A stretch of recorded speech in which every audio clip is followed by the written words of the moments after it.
What was a fact that you regret knowing? Most people who jump off the Golden Gate Bridge don't die on impact, they have broken limbs and usually drown. Yes, but they are also often unconscious, but just the thought of drowning is pretty fucking horrid, I must say. And some people who have survived, regretted jumping during the fall. There's a guy who jumped off the Golden Gate Bridge and decided at the last second he didn't want to die. After he hit the water, he was so badly injured and he claims that a seal pushed him over to a pillar if I remember correctly. He managed to survive the jump. He talks about it in the documentary The Bridge and has a few videos on YouTube. Maybe it is well known, but the song I Don't Like Mondays is based on a horrific story. A teenage girl named Brenda Spencer lived across the street from an elementary school. One day there were a bunch of kids outside the gate waiting to be let in and she just started shooting at them. None of the kids were killed, but 2 school employees were the principal and a janitor, I believe, but I don't remember for sure. Afterwards she went back home to wait for the police, and she called up a radio station to tell them what she did. When they asked her why, her answer was I just don't like Mondays. The Garfield Killer. The existence of dust mites. I have long since accepted that I am an ecosystem. There was a woman in the 18th century called Mary Toft who stuffed dead rabbits into her vagina and later acted as if she gave birth to them. The doctors believed her till one of them examined found corn in one of the rabbits' stomachs. It couldn't have been in there. She also did the same with a hog's bladder and a cat's legs. Also with about 15 rabbits. Don't know why I even know this. Edit, who the fuck found this helpful? Please don't put rabbits in your vagina or any other hole. The corn in the rabbit's stomach is what tipped them off. There once was a woman named Mary. Her babies came out quite hairy. One day Mrs. Toft was sick and she coughed and out came an entire prairie. My dad and I both took DNA tests for fun and I found out we aren't related. 0% match. Life hacks for when you don't want to tell your child directly they're adopted. For those asking what happened next, from Ops comment history I found out when I was 45. Long story long, I took a test for fun. My mom had taken one years ago so I knew what her general contribution would be. I got my results which were heavy on the indigenous American and Spain. Not in my mom's DNA. I told my folks married as long as I've been alive and my dad wanted to test. He's older, not tech savvy so I handled it for him. He came back a 0% match to me. I never told either of them about the non-match, I just kind of let it go hoping they'd forget about the test. It's a total mindfuck when you had zero inkling there was any funny business. I hope you have better luck with the biological father's family than I did. I was flat out rejected. Disappointed face. Heavy black heart. I do have a Mexican great-grandfather. I have found a lot of that part of the family and now keep in touch with several first and second cousins. I had posted on an Ancestry DNA sub regarding my NPE non-parental event aka figured out the man who raised me is not my biological father. A college student took my case on for free and helped me over the course of a couple years to narrow it down to one of 2 brothers but they are not cooperative at all. Disappointed face. Sooner or later we're going to be hit by another geomagnetic storm like the Carrington event of 1859. Only this time, our dependence on technology could make the effects far worse. Is that the sunstorm thingy which makes all electronic devices obsolete? I saw somewhere it could happen around 2025 EDI, apparently chances for that happening are around 2%. Bob Ross actually hated his afro. When he started out it was the cheapest hairstyle to maintain and once he picked up some traction it was too iconic to get rid of. This is the saddest thing I've read. I'm not going to share it with anyone. Now this is the burden I carry. Oh no. The magnitude of how dirty hotel rooms are. The worst part of this for me is that I worked in housekeeping at a hotel one summer when I was in high school. Maybe that particular hotel was just really good at keeping the place clean and was an exception, but I do have to wonder how much crap I just never noticed because I was a dumb teenager. The disappointing part of this is that I've worked front desk at a bunch of different hotels, and those housekeepers are truly busting their asses. It's the hotel's fault. One place I worked had them clearing room in 11 minutes, and 5 of that was just vacuuming. Just bring a blacklight flashlight, turn off the lights, and you will know. Former hotel housekeeper here. Bring your own blanket and sleep on top. Chainsaws were originally meant to be a surgeon's instrument. To aid in childbirth. No joke, Google it. I'm guessing medical chainsaws look vastly different than the chainsaws we know of today. More people jumped from the burning World Trade Center on September 11 than you think. I watched someone jump off the Stone Arch Bridge in Minneapolis and saw them pee their pants right before they jumped. You probably really don't want to know that most people who survive suicide jump attempts say that their first thought after jumping is regret and a moment of clarity for how their problems are actually solvable. While living in San Diego I saw 2 jumpers, one from a work campus building, one from a highway overpass. Neither survived. The Challenger space shuttle astronauts were most likely alive and awake on the way down. NASA's lead investigator, Robert Overmyer, concluded most if not all of the crew were alive and possibly conscious during the entire descent until impact with the ocean. After the investigation, Overmyer stated, I not only flew with Commander Dick Scobie, we owned a plane together, and I know Scob did everything he could to save his crew. That people dump their old dogs at the shelter in December and get a new puppy for Christmas. Assholes. What? Why wouldn't they keep the dog? It would be completely trained and the only expenses associated with keeping it are the normal expenses. Besides, wouldn't the cost of continually buying new dogs add up to a fortune? Horses basically exist only to destroy themselves, right? Continue this thread. More replies. That you have to clean lumps out from underneath a horse's foreskin from time to time. No. No, I don't. They're called beans. They're an accumulation of smegma that gets trapped right in front/above of the urethra opening. They can cause mild discomfort or extreme pain and urinary problems if not cleaned out. Actor Daniel von Bargen. Super Troopers. Seinfeld attempted suicide by shooting himself in the temple with a .38 revolver. He was diabetic and didn't want to go to the hospital for another amputation. An octopus penis is actually one of their tentacles. So if you would go and pet an octopus at SeaWorld or some other place, you could be groping their penis. This happened in Dragon Ball Super. So wait, they have 7 legs and a dick or 8 legs and a dick? If stoner movies didn't mean movies about smoking weed, but instead movies that are fucking amazing to watch while you're high, what are your favorites? Big Trouble in Little China. Romance, action, MFN Kurt Russell. No bad part in that movie. Oh, my god, no. Please. What is that? Don't tell me. Watched Big Trouble at the Brew and View in Chicago a few years ago. $5 for a double matinee, $3 beers, no rules about talking/yelling during the movie, and when Jack toasts "May the wings of liberty never lose a feather," the whole place cheered, and honestly that's the first time I've been proud to be American since the '92 Dream Team. Anything David Attenborough. I get stoned to escape existential dread. I don't need to be reminded of all the shit we're destroying. Ugh. The Muppets movie original. My girlfriend at the time and I randomly put it on while smoking and it was fucking fantastic. Everything from the songs to the crazy ass plot and all the old stars, plus that particular kind of pun-based/slapstick comedy that the Muppets do is just fantastic while stoned. I can't find the quote, but I love the part where Drive, Teeth and Electric Mayhem show up and save Kermit, and when he asks how did you ever find us? Dr. Teeth is like, because we read the script you gave us and knew you would be here. Love me some Muppets. Muppet Christmas Carol while high was hilariously terrifying with all the ugly filthy poor Muppets looking into the camera and yelling at you about how evil Scrooge is. We giggled at our own terror. All of us are winnin', pickin' and a grinnin', lordy but I love to jam jelly belly gigglin', dancin' and a wigglin', honey that's the way I am asterisk. Kung Fu Hustle and Shaolin Soccer. Kung Fu Hustle has the dopest music. The scene where the landlords get ready to fight that prisoner guy in the casino is probably my favorite. 10/10 Ost. Shaolin Soccer was literally my fav as a kid. That egg scene in Shaolin Soccer. God damn. Also, Kung Pao, Enter the Fist. Kung Fu Hustle is fucking hilarious. I couldn't imagine how much more I'd laugh if watching it while high. Big Fish. Very colorful movie and the story is better when you're stoned. Oh damn, it's a beautiful movie, but how do you get through it without sobbing? The Fifth Element. Watched it high last night. Can confirm, good while high. Aziz, light. Multi-pass. I had a professor in film school who told us that the only way to watch 2001, A Space Odyssey was to go to a theater, get really high, and then lay down in front of the first row so you're looking almost straight up along the screen's surface. Was that Professor Jennings at Faber College? Tangled is shockingly good while stoned. The artists originally wanted to make the whole film look like watercolors and wound up dialing it way back in the final product. I've watched it a couple of times and was just blown away by the detail and the art. It is also Disney, so it doesn't fuck with my anxiety too much. Bonus, it is even better on mushrooms. My friend and I sat in my cave of a living room on shrooms and watched a bunch of Disney/animated movies for hours. It was fantastic, no one was allowed in our cave, and we had the best time. We watched My Neighbor Totoro, Ponyo, Coco, definitely the best visuals, Alice in Wonderland, Tangled, and WALL-E. I feel like I'm missing one or two, but it was a great movie lineup. All of the Wallace and Gromit films, the visual comedy is even better. We fugga dha Krakos. And anything made by them. Chicken Run is the best. The scene where Ms. Tweety screams the chickens are revolting is still one of my favorites every. Anything Aardman. I just rewatched Pirates, and it holds up so well. Waking Life, anything from Studio Ghibli. The Life Aquatic. Do the interns get Glocks? Waking Life is definitely the right answer. I wonder if he remembers me. Anything from Studio Ghibli except Grave of the Fireflies. Son of a bitch, I am sick of these dolphins.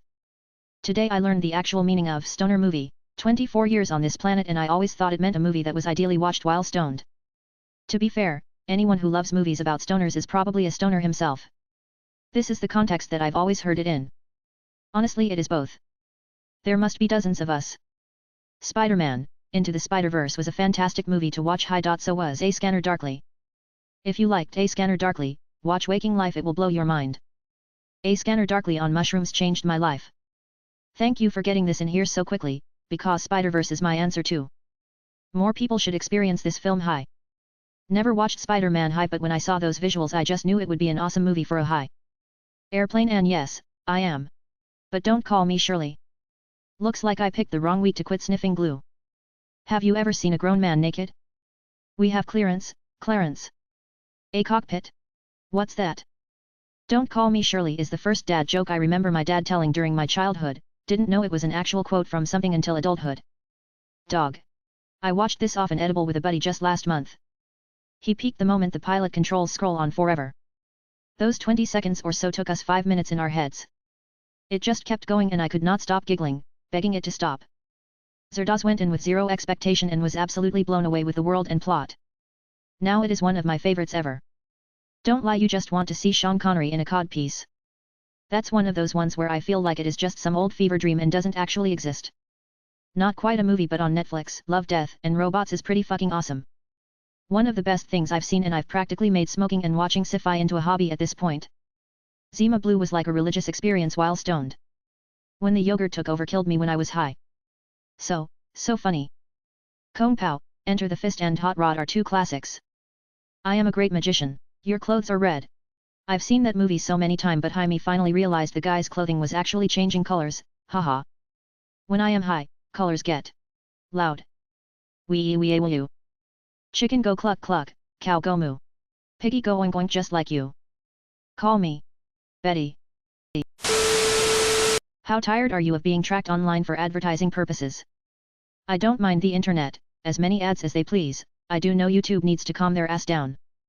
Exactly, they went from one per video to like an ad every 2 minutes. Makes me want to learn how to hack and stop them. It has seriously put me off YouTube. I also find that YouTube is just trash at figuring out what I like. Facebook has it down, their ads are usually spot on something I would buy. But YouTube will advertise the most random shit, mattress, get rich quick schemes, workout gurus. None of which I have ever googled before. Exactly, I would go as far as saying I like highly targeted ads since I am interested in seeing products I might want, but YouTube seems to be trying to annoy you into paying for a premium service. I found 2 workarounds to stop ads on YouTube desktop. You can install the uBlock Origin Chrome extension mobile, you can use YouTube Advanced Android only I think but not sure, or when you start a video, go directly to the end of the video and hit replay, ads shouldn't load during the video. Hope it helps some of you. The ads annoy me but not as much as the constant sponsored videos. Skillshare, Raycon, Dollar Shave Club, NordVPN. The repetitive list is endless. Either have a sponsored video, or ads. Not bloody both. YouTube ads are insufferable. And they're going to start monetizing all plausible vids even if the channel isn't partnered. Can you make it stop? I have a Pi-hole, it helps immensely.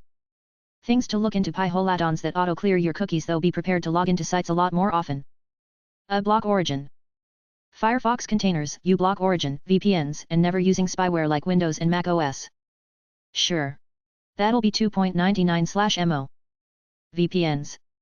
I go to pretty extreme lengths to mitigate it. On the edge of my network I've set up Pi-hole with a bunch of block lists to block trackers and ads at the DNS level, along with distributing upstream DNS queries across a number of DNS over HTTPS servers to prevent ISPs or DNS server operators getting a full picture of traffic. When away from home, my phone and laptop still access the internet via my home network thanks to a VPN setup, so I can enjoy the safety of that network.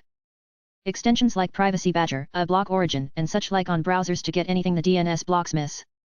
I've a habit of just making new email accounts for everything, and managing them via an email client. Not hard once you get into the flow of it. If I no longer intend to use an online service, I send them a data request to get all the data they have on me, followed by a delete my shit request. Both rights afforded to me by GDPR. I do a bunch of other stuff alongside that, but those would be the main ones. Same here with VPN with Tracker. You want to get my data? Okay, but under my terms. I really must learn to use stuff like Pi-hole. Currently this is like black magic to me, so if you have any good links I'd appreciate it. I have everything on a VPN and use extensions on my browser, as well as periodically switching email provider. I hard back up all of my content anyway. I used to keep it on Google Drive, but now this is only for things I need to explicitly share and work on in a collaborative manner, with all the rest being on HDs. I really must make use of GDPR. Black Friday has been great as it let me know how many companies have my email address, so I'll have to dedicate some time to go through it all. I also try and randomize what I put in on forms. One day I'm John Anderson, 23-year-old male from London, another day I'm GRUO, 67-year-old female in Aberdeen. I know this doesn't stop fingerprinting, but hopefully it fucks something up down the road.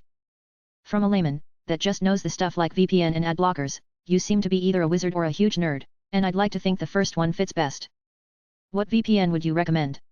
I've been thinking about using one for a little while. I'm tired of having to uncheck cookies each time. More annoyingly, if I forgot to check them off at Amazon or so, I get ads exclusively for stuff I recently bought. That's not how you make money.